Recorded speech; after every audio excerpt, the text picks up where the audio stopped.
It was just another ordinary evening in a small diner where the hum of conversations blended with the clinking of plates and the steady rhythm of a long shift. The kind of place where people came and went without remembering the names of those who served them, and where the staff learned to keep moving, no matter how tired they felt.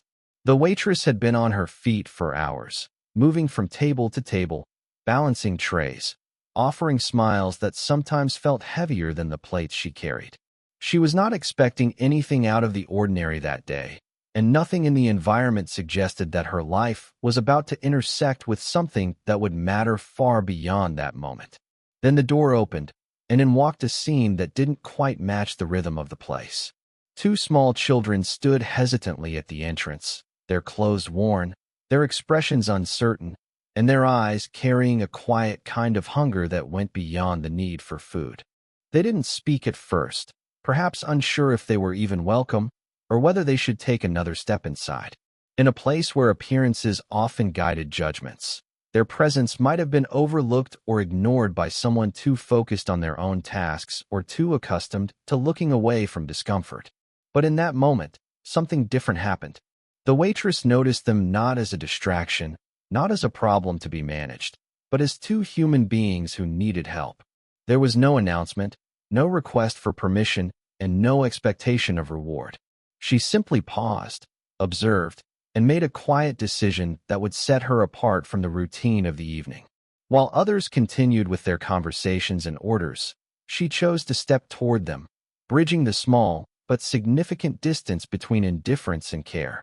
In that simple act of noticing and responding, she demonstrated that kindness does not always arrive in grand gestures or dramatic declarations. Sometimes it begins with a glance that recognizes someone's need and a willingness to respond without hesitation. The setting itself remained unchanged. The diner continued to function as it always had, but within that ordinary environment, an extraordinary moment began to take shape. It wasn't about altering the entire world at once, but about acknowledging the presence of two children who had nowhere else to turn at that time. The choice she made did not require resources beyond what she already had in her hands and heart. It required awareness, empathy, and the courage to act on them despite the absence of any obligation or expectation. In that brief interaction, the boundaries between roles blurred, and the distinction between server and served gave way to something more human. She was no longer just performing a job. She was responding to a situation that called for decency and compassion. What made the moment significant was not the scale of the action, but the sincerity behind it. In a world where people often hesitate, waiting for someone else to take responsibility, she moved forward without delay. That willingness to engage, even in a small way, set the foundation for something that would later carry meaning far beyond the walls of that diner. At the time, it may have seemed like a passing interaction, one of many that fill a typical workday, yet it held within it the kind of quiet intention that often goes unnoticed in the moment but becomes meaningful over time. She did not choose her actions because someone was watching, nor because she expected anything in return, but because something within her would not allow her to ignore the situation unfolding in front of her. In a place where many people had already made up their minds about the world and the people in it, she carried a different kind of instinct, one that leaned toward understanding rather than judgment. When the two children stood quietly near the entrance, unsure of what to do next, her attention shifted in their direction without hesitation, not as part of her duties as a waitress, but as a human being recognizing another human need. There was no instruction in her job description that required her to take on their burden, no rule that obligated her to intervene beyond the expectations of service, yet she felt a responsibility that went beyond the boundaries of her role. The environment around her continued to move at its usual pace, customers talking, orders being placed, dishes being prepared, and yet her focus narrowed to something that felt more important than the routine tasks she had been repeating throughout the evening. She approached the children with a calm presence, not wanting to startle them or make them feel even more out of place than they already seemed. Her tone was gentle, her movements deliberate, and her intention clear without being overwhelming. She did not ask questions that would make them uncomfortable or put them on the spot, but instead created a space where they could feel safe enough to respond in their own time. In doing so, she demonstrated that kindness does not always require grand gestures or visible sacrifice, but often begins with the willingness to slow down and acknowledge someone else's reality. The children, who had likely encountered hesitation or rejection in other places, found themselves in front of someone who did not treat them as a burden or a distraction. Instead, she treated them as individuals whose presence mattered in that moment. Her decision to engage with them set a tone that was different from what they may have experienced elsewhere, offering them a brief sense of dignity in a situation that had stripped away much of their stability. She was aware that helping them would not change her circumstances in any significant way, yet she did not hesitate to extend herself beyond what was expected. There was a quiet strength in her ability to act without overthinking the possible consequences or seeking validation from others around her. While some might have noticed the interaction in passing, most remained absorbed in their own conversations and routines, unaware of the subtle shift taking place in that corner of the diner. For her, the act of choosing to help was not influenced by recognition, but by a personal sense of empathy that guided her response. She understood, even if only instinctively, that moments like these are not defined by their scale, but by the sincerity of the person choosing to respond. By stepping into that moment, she allowed herself to be guided by a deeper sense of humanity that transcended the immediate demands of her job, showing that compassion can exist even in environments driven by efficiency and routine. The two children who stood at the entrance were not there by choice, and their silence carried a weight that spoke louder than any words they could have offered. Their clothes were simple and worn, not unusual for children who had been through difficult circumstances, but their eyes revealed something deeper, a quiet uncertainty shaped by experiences they could not easily explain. They had likely learned to observe before acting, to wait before speaking, and to measure every step carefully in unfamiliar places. Hunger was visible, not only in the physical sense, but in the way they lingered near the doorway, unsure if stepping further inside would lead to help or rejection. For children in their position, even small decisions carried emotional risk, and the act of entering a public space could feel like crossing into a world that did not belong to them. They stood side by side, close enough to draw comfort from each other, yet still hesitant to move forward independently. There was a subtle reliance between them, a shared understanding that they had to navigate whatever came next together. Their presence did not disrupt the diner in any noticeable way, yet it added a layer of reality that contrasted with the usual flow of the evening. While others sat comfortably, engaged in conversations, or focused on their meals, the children remained on the edge of the environment, physically present but socially distant. Their posture reflected a mix of caution and hope, as if they were waiting for a signal that it was safe to take another step. In situations like theirs, survival often depends not only on physical needs, but also on the willingness of others to acknowledge their existence. They were not seeking attention, yet their condition made them visible in a way that could not be ignored by someone observant enough to notice.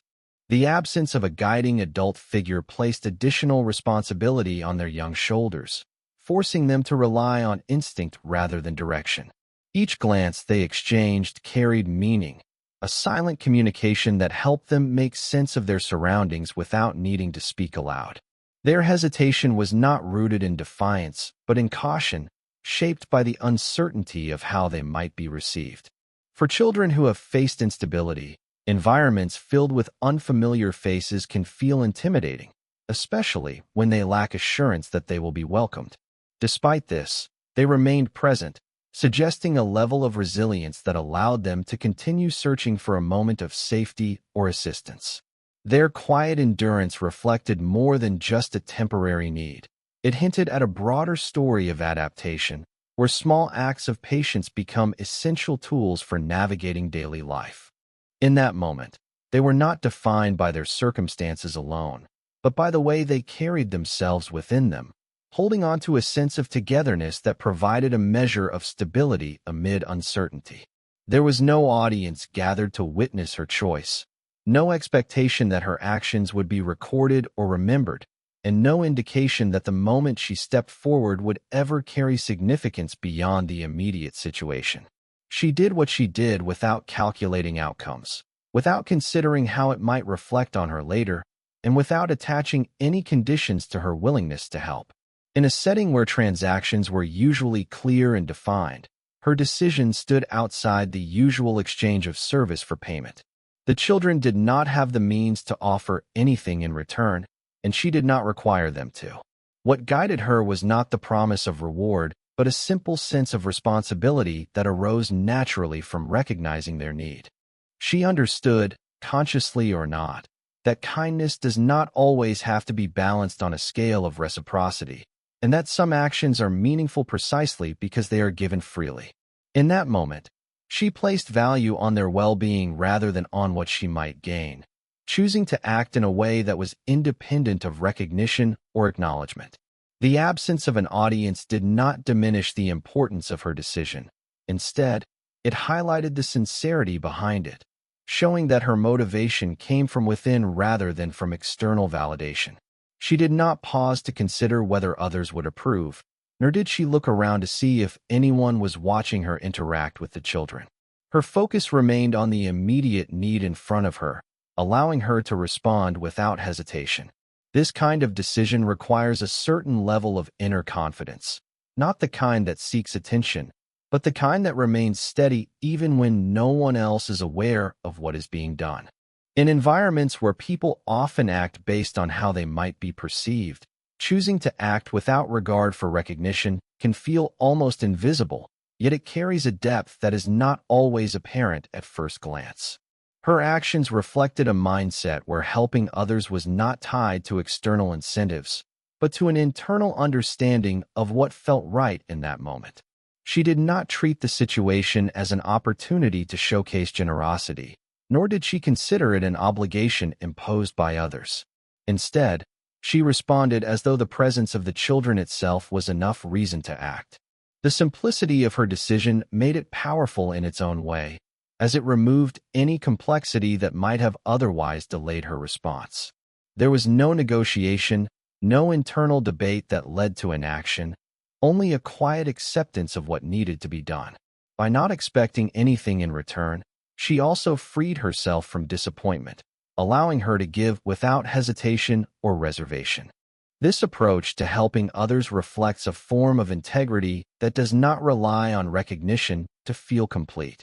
It exists in the space between awareness and action, where a person chooses to respond because they recognize a need, not because they anticipate a reward. In that space, her decision stood as an example of how meaningful actions can occur without fanfare, driven purely by a willingness to care for others in a moment that required it. Time continued to move forward after that evening, carrying with it the routine changes that come with years passing one after another. The memory of that brief encounter did not remain at the forefront of her daily thoughts, as life demanded attention in other areas, such as work, responsibilities, personal challenges, and the quiet effort required to maintain stability. What had once been a simple moment of kindness became part of the background of her life, not forgotten completely, but set aside as something that belonged to a different time. 18 years is not a short span, and within that period, countless experiences would have shaped her path, influencing her circumstances, her environment, and the way she understood the world around her. The diner where she once worked may have changed, or perhaps she moved on to different opportunities, carrying with her the discipline and resilience that often develop through years of steady work. The children she had helped were no longer the same, having grown through stages of life that likely required them to adapt, learn, and rebuild their sense of direction. During those years, the connection between that moment and the future remained invisible, existing quietly without any signs that it would resurface in a meaningful way. This absence of immediate consequence is what often makes acts of kindness seem small at the time, even though their true impact may unfold gradually, far beyond the original context. She continued living her life without expecting that a past decision would return to her in any noticeable form, and in that sense, The act had already fulfilled its purpose in the moment it was given. Yet, without her awareness, the effect of that choice was still present, carried forward in ways that were not immediately visible. The passage of time has a way of revealing connections that are not apparent at first, allowing earlier actions to gain new meaning as circumstances evolve. What may seem insignificant in one stage of life can become relevant in another, especially when the people involved grow, change, and gain the ability to reflect on their past. For her, the years likely passed in a sequence of ordinary days, each one blending into the next, shaped by the same patterns of effort and persistence that define much of everyday life.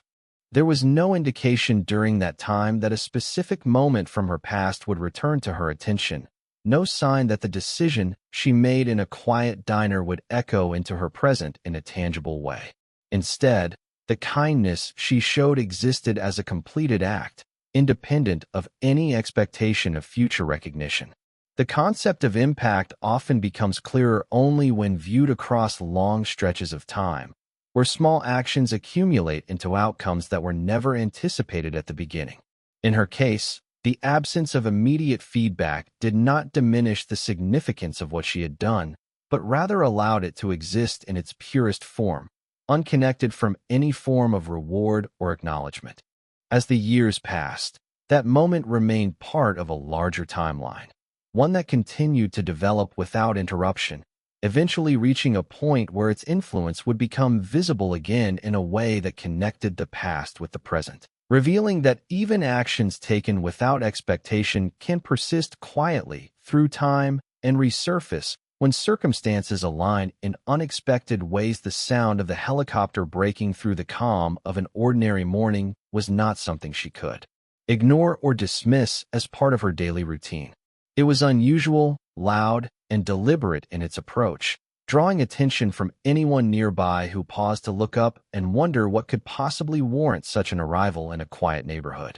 For her, it began as a moment of curiosity, a brief interruption that stood apart from the normal rhythm of her day.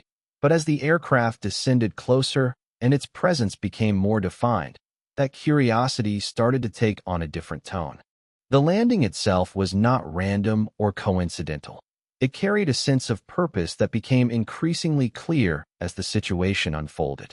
Neighbors who had stepped outside to observe the unexpected event shared the same sense of intrigue, yet none of them were directly involved in what was about to happen. The focus remained centered on her home, as though the arrival had been planned with precision, guided by something or someone who had a specific reason to be there. The stillness that followed the helicopter's descent contrasted sharply with the noise that had preceded it, creating a moment where time seemed to slow as attention gathered around a single point. She stood in her space, trying to understand why such an extraordinary scene was unfolding in front of her, especially when nothing in her recent life had suggested anything out of the ordinary. There was no indication in her daily interactions that would have prepared her for such an event, and yet here it was, grounded firmly in reality, demanding her attention. The presence of the helicopter suggested authority, intention, and purpose, elements that are rarely associated with random occurrences. As the doors or passengers became visible, the reason behind the arrival began to take shape, connecting the present moment to something rooted in the past. The connection was not immediately obvious at first glance, but the unfolding interaction carried hints that this was not simply a visit, but a response to something meaningful.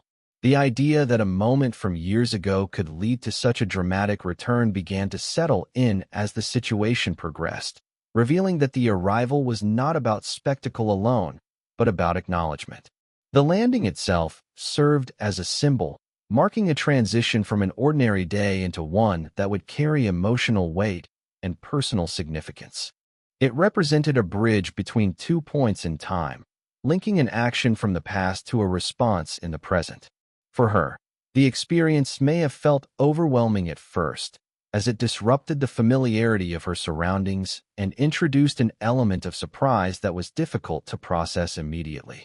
The contrast between her everyday life and the scale of the event unfolding in front of her highlighted how unexpected circumstances can arise without warning, bringing with them meanings that are not always immediately understood. As the moment continued to develop, it became clear that the helicopter's arrival was not meant to create confusion, but to deliver a message that had been building over time, waiting for the right moment to be revealed.